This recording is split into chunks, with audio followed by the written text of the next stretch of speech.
Here in a field of winter wheat in North Cork with John Stokes. John, how would you assess that particular field, or just give me a bit of the history of it? Well, it's unusual for our system in that this is a field that's in continuous wheat. We don't have many fields or blocks in continuous wheat, but this one seems to suit it rather well. Okay. It's been growing wheat now, I'd say, for probably 12, 14 years. And doing it consistently okay, I might add. It's blackish soil and light enough in texture, but it does seem to continuously produce good wheat, very pleasingly. That's what matters, that's what the game is about. It is indeed, yes. It doesn't always get planted very early, and indeed this was towards the end of our planting season. Last year this was planted around the 14th, maybe 15th of October. And because it was towards the end of the planting season, there are two varieties in here because we tended to be using up seed lots as we move towards the end. So it's a mixture of JB Diego, which is still wheat we grow, and Avatar. They're both here. They don't seem to be showing too much of a difference just at the minute anyway. I'm sure that will become more apparent as the season goes on. Still guessing I took a bit of JB Diego. I would say it is JB. Down along. Yes, it was. And I must confess that as I was walking down through it, it doesn't surprise me that you're saying it's a continuous wheat, because it doesn't seem to have the vim and the vigour that I now associate with first wheats. True. Both in terms of colour and in terms of general ground cover as well. It's just, to me, I'd like to see it more vigorous, but of course it doesn't matter. This is wheat.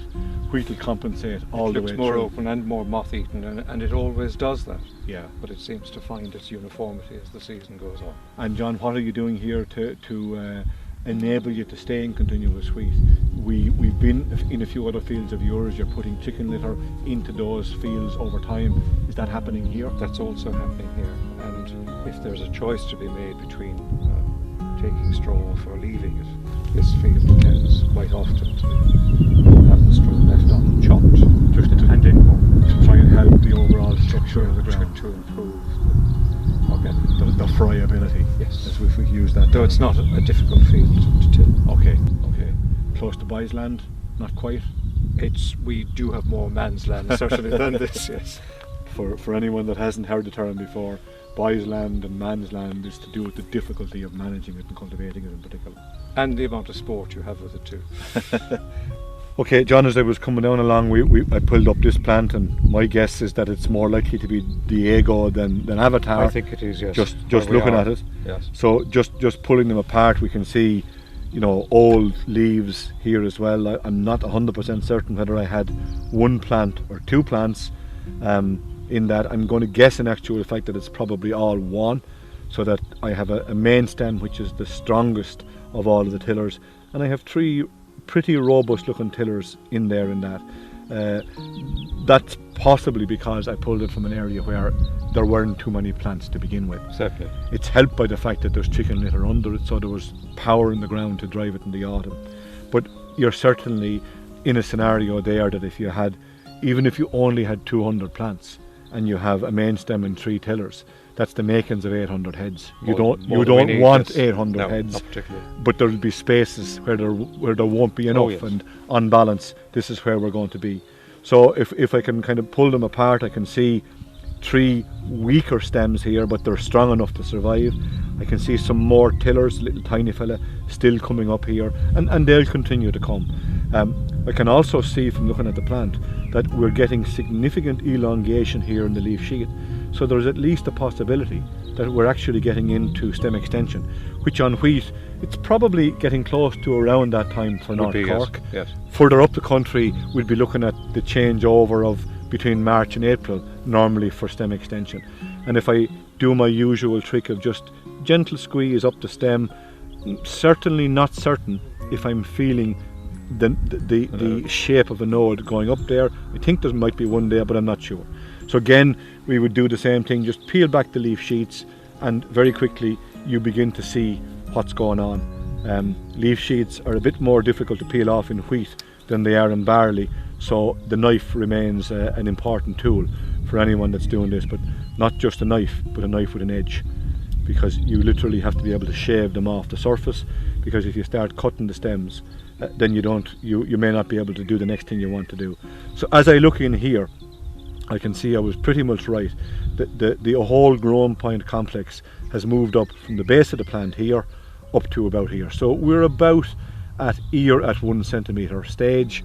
That's just because I know that, and for anybody that wants that in written down terms, that's about growth stage 30. Yes. So that's where we're gone to. So we're knocking on the door of growth regulator for a crop like this, and we always judge our growth stages on the main stem.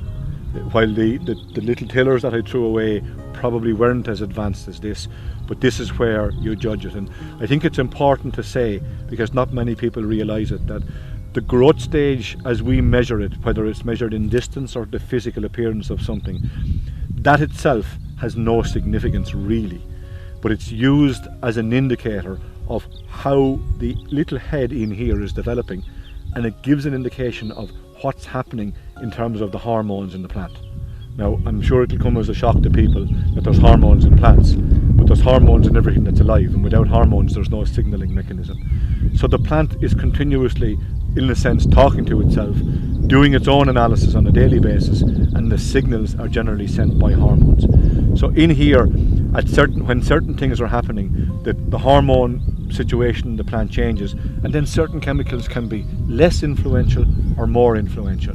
And that's why we use growth stages to guide the application of certain things, because some products that we would use will cause harm because they're hormones in themselves, and they can cause significant developmental harm to the plant. I'm thinking here of things like MCPA, CMPP, 2,4-Ds. There are others, but they're the ones that are best known. And of course, growth regulation itself, targeting in here at this stage, is trying to stop the production of hormones which are happening here in the nodes and causing the elongation above the node. The plant is literally, it's like a 3-stage or a 4-stage ramp. As the node moves up, all the growth happens above it, and then the next node is pushed up, and the next node, like the outside cylinder comes up front in a ram, and then the inside one comes up, and if there's a third one, and that is exactly the way the plant grows internally. And the whole purpose of it is to eventually push out the head on the top so that it can fill and produce the grains that we need. So I'm just going to cut this stem open just to make sure that I am right. Generally, when you're doing this, it just makes perfect sense just to cut off the root ball at the top, so you can get the knife cleanly down the middle, and you can steer it up the middle so as to get a pretty uniform picture as to what's happening both sides. Now, I know that nobody is going to see this on the screen on via the camera, but you know, just turn it sideways, and there's probably the last leaf. I'm going to guess the flag leaf, literally sitting there outside of the little developing ear, which is still quite small inside. Indeed, I would say it's not even in that side of it. I'm going to guess it's actually probably in this side. I know we can't pick it up on camera, it's still very small, but there it is. So bit by bit, we're going to get the extension in here in the growing point, where the node is pushed up, then the one above it is pushed up, then the one above it is pushed up, and eventually the head comes out. And by the time it's pushed out, of course, it has become much, much bigger than it is now. And as the plant is growing, so will the head grow. So in a month's time, that head will be much more visible, probably the bones of 1 centimetre in size rather than 3 millimetres in size. And everything is growing uniformly together.